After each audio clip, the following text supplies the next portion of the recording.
Hello. Today I will be covering some additional topics for turbine engines in Flyout that I did not cover in my previous turbine tutorial video, some of which are features that were not present when that video was made. If you have not already seen said video or are not familiar with turbine engines, I would strongly recommend watching it, as some of the topics in this video will be building off of those discussed previously. I will also be covering certain aspects of engine performance that will hopefully help make your engines more effective and efficient. As usual, this video is broken into chapters with timestamps shown on screen now.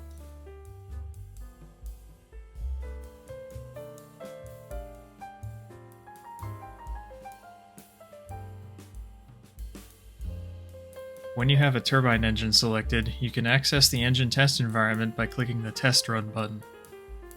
As the name implies, the engine test environment allows you to test your turbine engine without actually needing to fly your plane. To start the test run, click the green play button at the bottom of the screen. This will also open a pane on the left of the screen that contains the conditions at which you are testing your engine and various metrics of the engine's performance. Starting at the top, we have the airspeed and altitude at which you are testing the engine. Note that the altitude is in meters and the airspeed is in meters per second, however the airspeed can be changed to use a Mach number instead.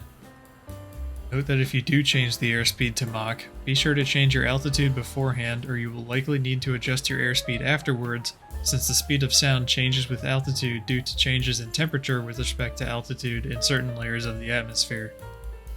Also, when increasing your altitude significantly, you should ensure that you have a decent airspeed set so that your engine is not starved for airflow, as higher altitudes will have much lower air density, which may cause the engine to stop working. At very high altitudes, you may need a supersonic Mach number for the engine to work, and even higher, the engine may not work at all, unless given an unreasonably high airspeed. Next, we have the throttle slider, where 0 is idle throttle. If your engine stops working at idle throttle, you need to increase your idle throttle setting and then restart the test run for it to start back up, assuming your airspeed is 0. Next is the core throttle percentage. If you have an afterburner, this will not match your throttle setting, as the core will reach 100% of its throttle when your throttle setting reaches the afterburner threshold you have set. Past that, the afterburner will begin to engage. Next are the spool rotation rates in RPM.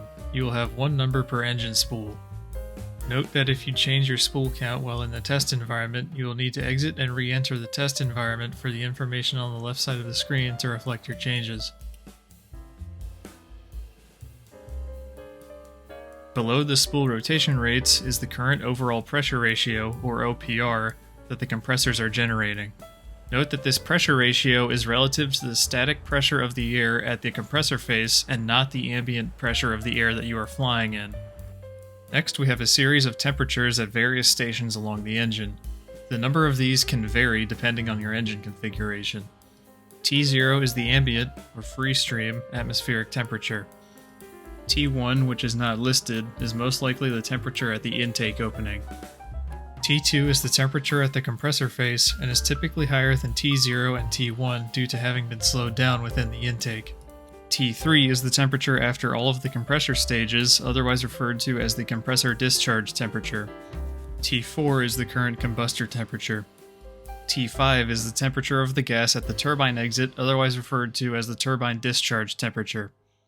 T6, which is not listed, is most likely the afterburner flame holder temperature if you have an afterburner equipped.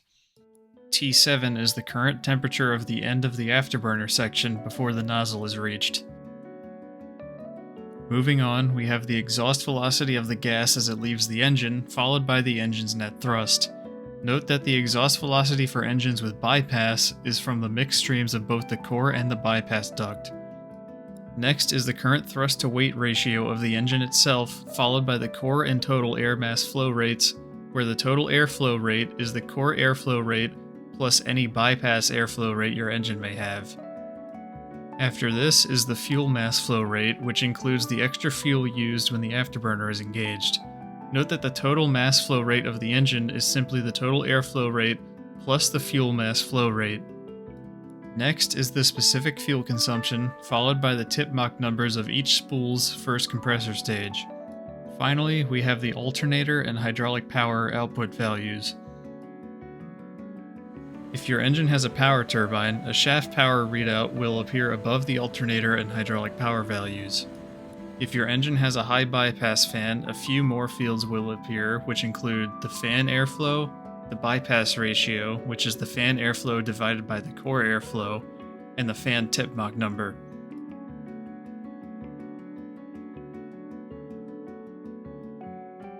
Advanced mode is an alternative method of configuring your engine. Rather than directly inputting your engine's pressure ratios and tip Mach number, you can manually adjust the number of compressor stages and turbine pressure ratios for each spool. Let's start with the compressor stages. Recall from the previous turbine tutorial that one stage consists of a row of rotor blades followed by a row of stator blades. These stages each contribute to the pressure rise inside the compressor, meaning that more compressor stages will yield a higher pressure ratio generated by the compressor. The rise in pressure ratio per stage varies between 1.2 to 1.6. Be aware that having too many stages can cause the spool to become bogged down due to the torque created by the additional rotors acting on the air, which in turn can cause it to become unable to reach higher rotational speeds. This can be addressed with the next setting we will look at, but only up to a point. Next, let's look at the turbine pressure ratios. In advanced mode, we are presented with a set of sliders to directly change the pressure ratio in each spool's turbine. A lower turbine pressure ratio will mean that the high-energy gas exiting the combustor is expanded more than with a higher turbine pressure ratio, leading to more shaft power generated by the turbine. This will increase the rate at which the spool of the respective turbine spins, which will also cause the spool's compressor to generate a higher pressure ratio for a given number of compressor stages. For engines with multiple spools, you should generally aim to have each subsequent spool's RPM higher than the one before it, so that the higher pressure spools do not have tip Mach numbers that are too low.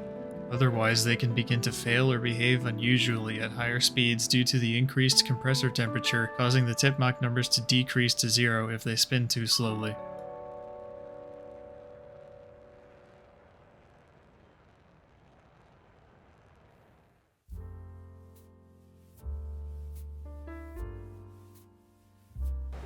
Conversely, you will also need to make sure that the compressor tip Mach numbers do not get too high, otherwise the engine will begin to fail in a manner similar to a compressor stall. If you are using a low bypass engine, the tip Mach number can reach higher values before the engine fails when compared to a turbojet. A higher bypass ratio will grant a higher maximum tip Mach number. Although the failure associated with high tip Mach numbers in turbine engines has previously been referred to as compressor stalling, this may not be accurate, as compressor stalls are associated with flow separation over the rotor and stator blades, as opposed to simply having transonic or supersonic tip Mach numbers. As an aside, it is important to be aware of the difference between the axial Mach number, tangential tip Mach number, and the relative tip Mach number of the compressor. The axial Mach number refers to the speed of the air moving down the axial, or lengthwise, direction in the compressor. The tangential tip Mach number refers to the Mach number the tip of the compressor stage would see purely from its rotational motion, and the relative tip Mach number is the geometric sum of both the axial and tangential tip Mach numbers.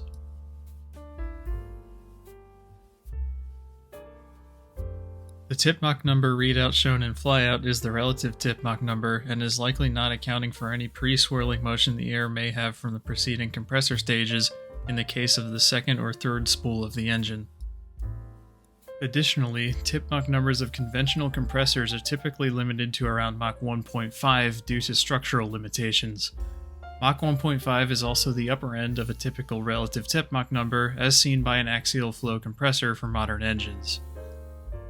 Assuming the currently implemented compressor stalling behavior is solely dependent on the relative tip Mach number, I would instead suggest linking it to a pressure rise per a given stage exceeding a certain threshold, though I do not currently know an easy way to calculate such a limit.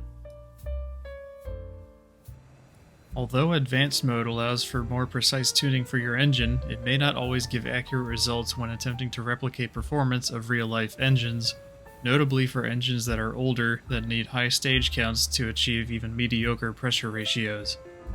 When trying to replicate engine performance, you may need to reduce your stage count to achieve correct OPR values. You might also find that you need to change your engine diameter to achieve correct RPM and thrust values for a given OPR.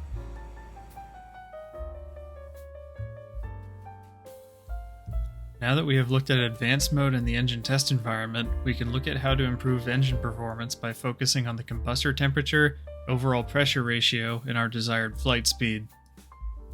You may remember from the previous turbine tutorial that a higher pressure ratio will give more thrust and higher fuel efficiency.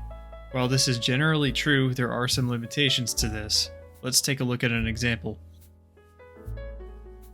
Suppose we have a turbojet with a combustor temperature of 2100 Kelvin. We would like this engine to power an aircraft capable of flying at Mach 2 or faster for a relatively long period of time.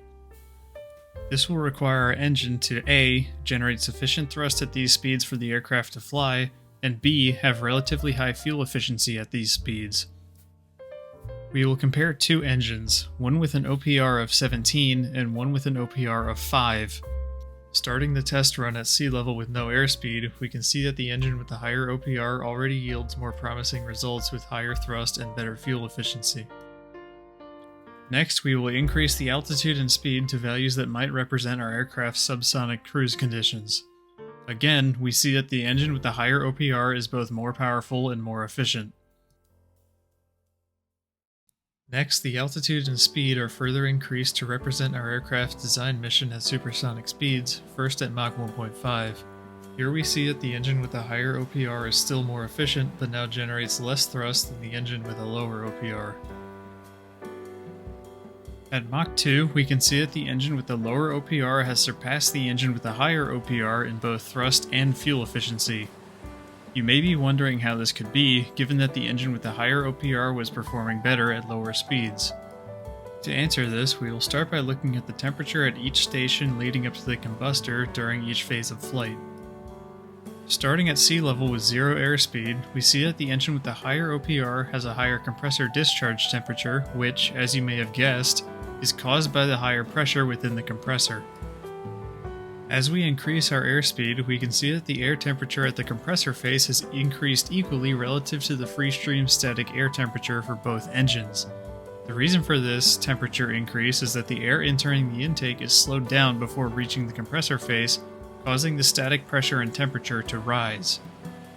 As we increase the flight Mach number to supersonic speeds, the air temperature at the compressor phase increases significantly due to the required deceleration of the air from supersonic speeds to the subsonic speeds required by the compressor. As the already hot air enters the compressor, it becomes further heated as the air is compressed. The closer the compressor temperature gets to the combustor temperature, the less thermal work the combustor can provide to the compressed air, causing the engine's performance to worsen with a lower exhaust velocity, slower spin rates of both spools, or both, depending on the engine configuration and flight conditions. The lower RPM also causes a decrease in the airflow rate compared to that of an engine with a lower pressure ratio.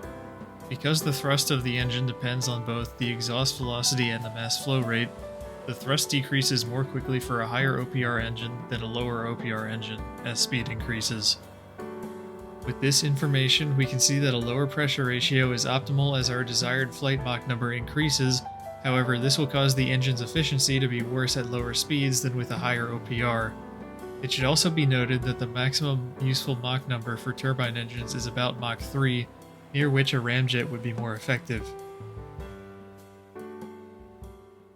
If you still want to use the engine with a higher pressure ratio due to its low speed efficiency, there are still some measures you can take to increase its high speed performance. The first is to increase the combustor temperature, as this will increase the difference between the compressor discharge temperature and the combustor temperature, increasing the amount of thermal work the combustor can provide to the compressed air. This will also increase thrust at lower speeds while increasing fuel consumption, possibly lowering low speed efficiency if the pressure ratio is not raised. Another way to increase thrust at higher speeds is to use an afterburner, however this will significantly increase fuel consumption. Additionally, the afterburner must have a temperature higher than that of the turbine discharge temperature to be effective, for the same reason that a temperature difference between the compressor and combustor is needed. If you are using a low bypass turbofan, the required afterburner temperature will depend on your amount of bypass mixing. For minimum bypass mixing, the afterburner temperature still needs to exceed the turbine discharge temperature to affect engine performance.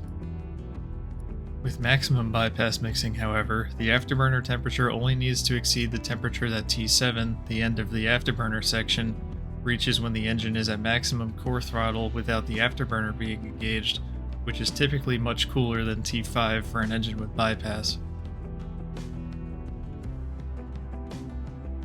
To end this section of the video, here are some plots of thrust and SFC versus the flight Mach number of some engines with the same configuration except for the OPR. Notice how the drop-off in thrust and the rapid increase in SFC are delayed to higher Mach numbers the most for the engine with the lowest OPR and start earlier as the OPR is raised.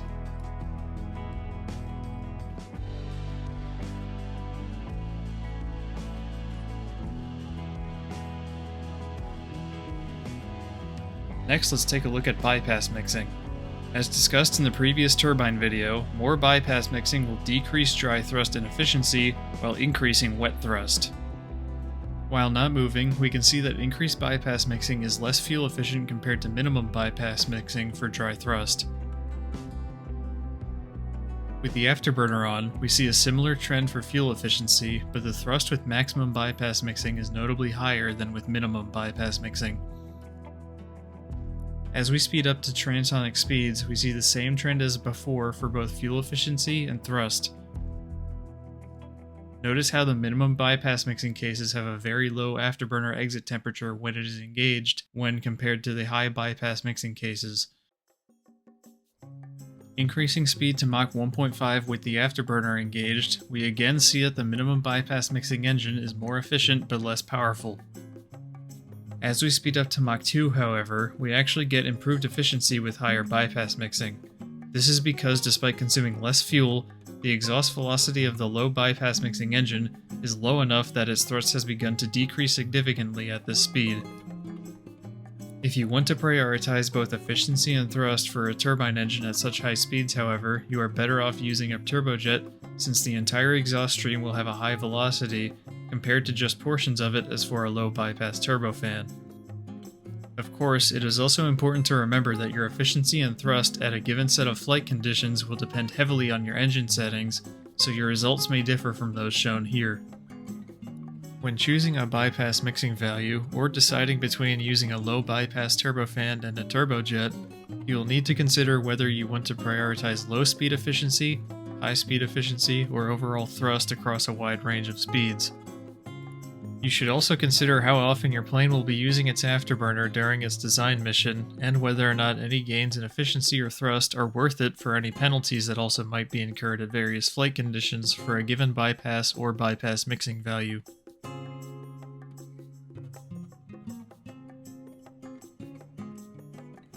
When designing a high bypass engine, you will need to pick a fan pressure ratio that is best suited to your desired flight speed in terms of the SFC and thrust generated. Be sure to set your speed and altitude to those at which you will be flying. Note that if you are cruising or loitering, your throttle will likely be less than 100%, so be sure to test different throttle settings out. As you adjust your fan pressure ratio, notice that a lower value raises the fan's tip Mach number and mass flow rate, but lowers the exhaust velocity. It is more efficient to accelerate a larger amount of air to a lower exhaust velocity than it is to greatly accelerate a small amount of air to a high exhaust velocity, but as demonstrated earlier in the video, too low of an exhaust velocity can cause inefficiency as speed increases. Here are some plots of the SFC and thrust versus the fan pressure ratio at certain Mach numbers for a 1.5 meter diameter fan. For this diameter of fan on the engine used, we can see that the SFC decreases as the fan pressure ratio is increased, at least for the higher flight Mach numbers.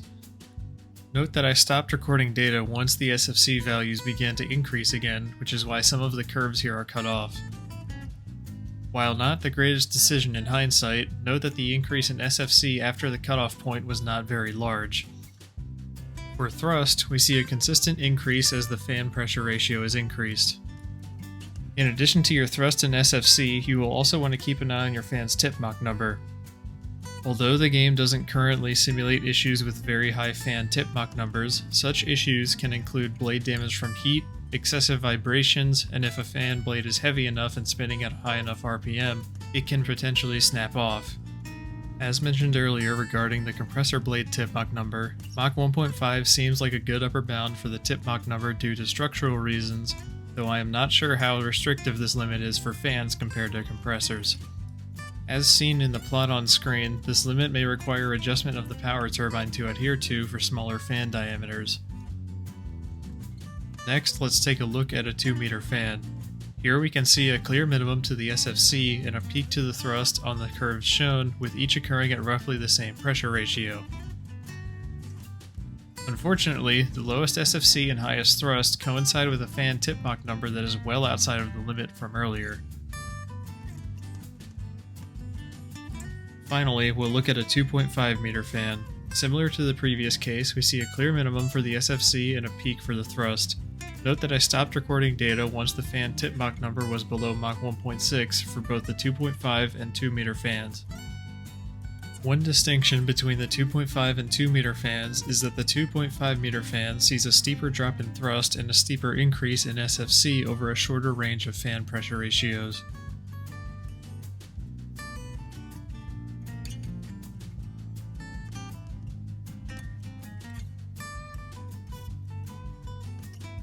Before reviewing power turbine optimization, it would be useful to know how to create a turboprop.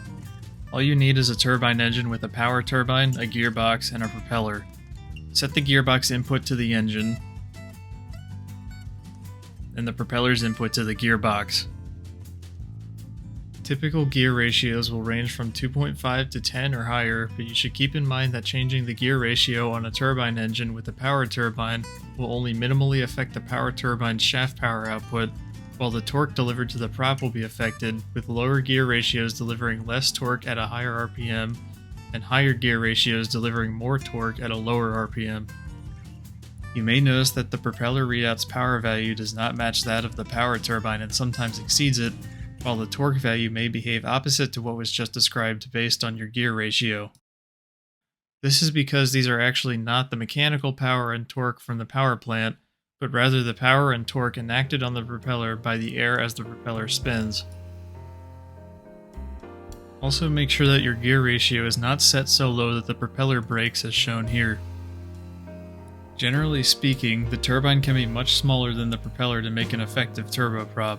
If the turbine is too large, you may end up using more fuel than necessary to generate an adequate amount of power, though turbines with lower combustor temperatures and pressure ratios may need to be larger to generate sufficient power when compared to turbines with more modern specifications.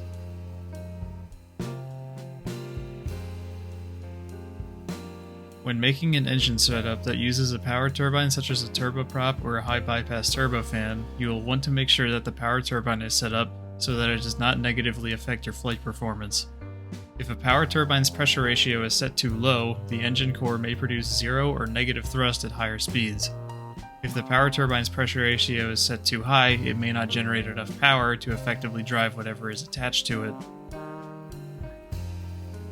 One other thing to note about the power turbine is that it does not appear to have any forces applied to it that would slow it down, even when the engine is shut down.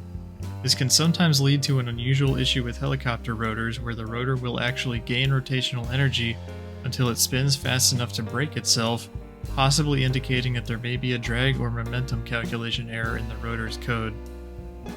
To my knowledge, this will only occur for rotors with a low surface area.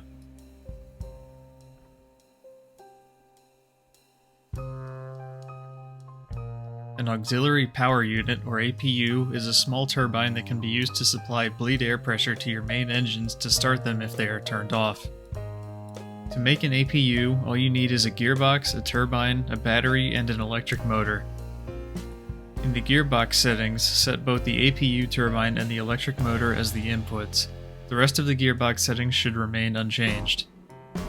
The power and torque your electric motor will need to start the APU will vary depending on the turbine settings, but in general, a high RPM and level of torque as shown here should work. The APU turbine's pressure ratio should be high enough so that it can supply enough bleed air pressure to the engines, which in my experience is typically a fairly low value. Anywhere from 5 to 15 should be a good starting range. The required combustor temperature can also vary, but 1200 Kelvin seems like a good starting point. When placing the APU turbine, be mindful of its orientation, as it will generate thrust when turned on. This may cause your aircraft to rotate on the ground due to the game's wheel friction simulation. The APU turbine should not have a power turbine, otherwise it will not be able to be started. You should also set the turbine's alternator setting to 0, as the electric motor being backdriven will already generate power. Next, we will need two custom inputs, a slider for the APU starter and a switch for the APU throttle. Both should have a minimum value of 0. Set the APU throttle maximum value to 1 and assign its positive and negative keys. Next, set the APU starter slider's maximum value to however many seconds you want the starter to be engaged for. This can be a fairly small value. Set the slider's gravity to 1 and assign its positive key to the same key used for the APU throttle positive key. Set the slider's sensitivity to a value high enough to snap it to its maximum value nearly instantly. Add the starter slider input and the throttle switch input to the electric motor and the APU turbine respectively. Both inputs should have a response of 1 and make sure there are no other inputs for both parts. Now we can test the APU. Put your aircraft on the runway and disable the fuel flow and ignition on your engines if they are already on. Do not do this for the APU turbine.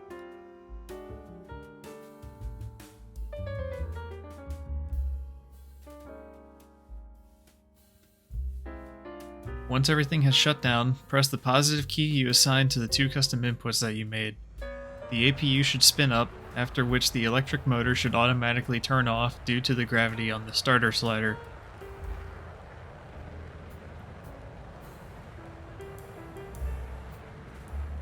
Next, enable the bleed air checkbox on the APU. We can now begin to turn on the engines. In one of your engine windows, enable the starter, followed by the ignition, then the fuel flow. The engine should begin to spool up and reach a stable RPM, after which point the starter can be disabled. From here, you can either start the rest of your engines using bleed air from the started engine, or continue using bleed air from the APU.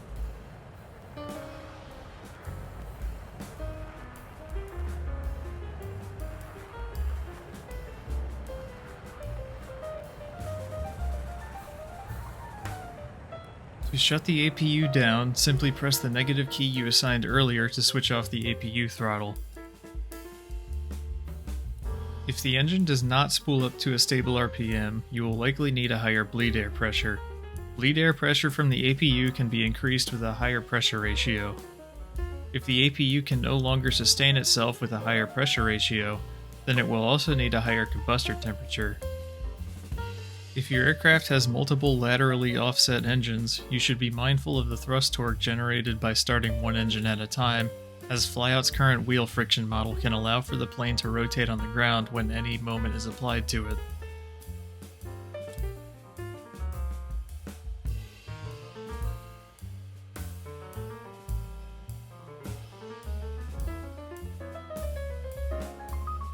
To end this video, I'll start by saying that although Flyout's turbine engine model is quite realistic, there are some discrepancies in performance when comparing the game's model to real-world equations used to calculate thrust that I did not discuss, as I did not spend nearly as much time with comparisons as I did with part 1 of the Wings tutorial. I'd also like to address that I only used one source for most of the information presented, as it is the only literature on the subject that I currently have on hand. With this in mind, it might be healthy to take parts of this video with a grain of salt.